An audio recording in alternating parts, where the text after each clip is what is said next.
തുണിയും കുപ്പായൊക്കെ മാറ്റി എല്ലാരും കൂടി പള്ളിയിലേക്ക് പോകാൻ ഇറങ്ങിയാണ്. ഒരു വണ്ടിയും 10 ആളും ഉണ്ട്. ആ കാറിൽ കൊള്ളുന്നവരൊക്കെ കുത്തിക്കയറ്റി ബാക്കിയുള്ളവരൊക്കെ അടുത്ത വണ്ടിയിൽ കയറാൻ വേണ്ടിയുള്ള പരിപാടിയില്ല. ഇത് കണ്ടപ്പോ എനിക്ക് ഓർമ്മ വന്നു, എവിടെയെങ്കിലും കല്യാണത്തിനൊക്കെ പോയി കഴിഞ്ഞാൽ വണ്ടിയൊന്നും കിട്ടാതെ ചുറ്റിക്കറങ്ങി നിൽക്കുന്ന ഒരാളെ പോലെ തോന്നി ഇയാളെ കണ്ടപ്പോ. ഒടുവിൽ അയാളെ എടുത്ത് ഞാനും അയാളും നേരെ പള്ളിയിലേക്ക് നമുക്ക് ഇവിടെ നടക്കാവുന്ന ദൂരമുള്ളെങ്കിലും വെയിലിന്റെ ചൂടുകൊണ്ട് നമ്മൾ വണ്ടിയിൽ തന്നെയാണ് പോവുക. എന്നിട്ട് നമുക്ക് 100 കൂട്ടം പണിയുണ്ട്. ഫുഡും കാര്യങ്ങളൊക്കെ റെഡി ആക്കിയിട്ട് വേണം. ഒടുവിൽ ഇതാ ഗേറ്റ് മാൻ നമുക്ക് ഡോറും തുറന്നു. രാജകീയ ജീവിതം തന്നെയാണ് നമുക്ക്. ജുമാസ്കാരൊക്കെ കഴിഞ്ഞ് വന്ന് നമ്മള് നേരെ റൂമിലെത്തി. നല്ല ചൂടായതുകൊണ്ട് തന്നെ വണ്ടി എവിടെയെങ്കിലും തണലത്ത് വെക്കണം. നമുക്കിന്ന് 4-5 ഗസ്റ്റുകൾ ഉണ്ടായതുകൊണ്ട് ഓടിച്ചാടി നേരെ കിച്ചണിലേക്ക്. ബിരിയാണി അരി ഏതായാലും നെയ്യ് നമ്മൾ RKG വിട്ട് കളിയില്ല. മസാലയൊക്കെ റെഡിയായി. ചോറ് നേരെ ചെമ്പിലേക്ക്. അതിന്റെ ഇടയിൽ കൂടിയാണ് ഇവന്റെ ഓരോ കാട്ടിക്കൂട്ടല്. പ്രൊഫഷണൽ ആയിട്ടുള്ളവരൊക്കെ ഇങ്ങനെയാണെന്നൊക്കെയാണ് ഇവൻ പറയുന്നത്. അങ്ങനെ അവന്റെ കുറെ കോമാളിത്തരം കൊണ്ടുവന്ന് സമയം പോയത് അറിഞ്ഞില്ല. സമയം ഒരുപാട് വൈകിട്ടുണ്ട്. ഒടുവിൽ ഫുഡൊക്കെ റെഡിയായി. ദമ്മ് പൊട്ടിക്കാനുള്ള തത്രപ്പാടിലാണ്. ഇത് പൊട്ടിക്കുമ്പോൾ ഇതിന്റെ അടുത്ത് ഇങ്ങനെ വെക്കാൻ പ്രത്യേക ഫീലാണ്. ആ ഫോയിൽ പേപ്പർ ഒക്കെ ഇങ്ങനെ മാറി അതിന്റെ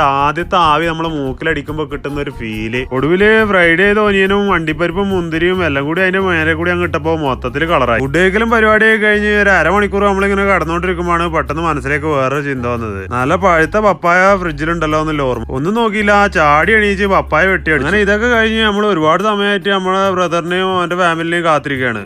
ഞാൻ കരുതിയവൻ വെറും കൈയോടെയാണ് വന്നിരിക്കുന്നത്. പക്ഷെ അങ്ങനെയല്ല. ഒരുപാട് കാലമായിട്ട് നമ്മളെ വിട്ടുപോയ നമ്മളെ കോക്ടെയിലിനെയും കൊണ്ടാണ് ഇവൻ തിരിച്ചു വന്നിരിക്കുന്നത്. ഇത്രയും പറഞ്ഞുകൊണ്ട് ഇന്നത്തെ വീഡിയോ അവസാനിപ്പിക്കുന്നു. ആദ്യമായിട്ട് നമ്മളെ വീഡിയോ കാണുന്ന സുഹൃത്തുക്കള് ഫോളോ ചെയ്യാൻ മറക്കല്ലേ.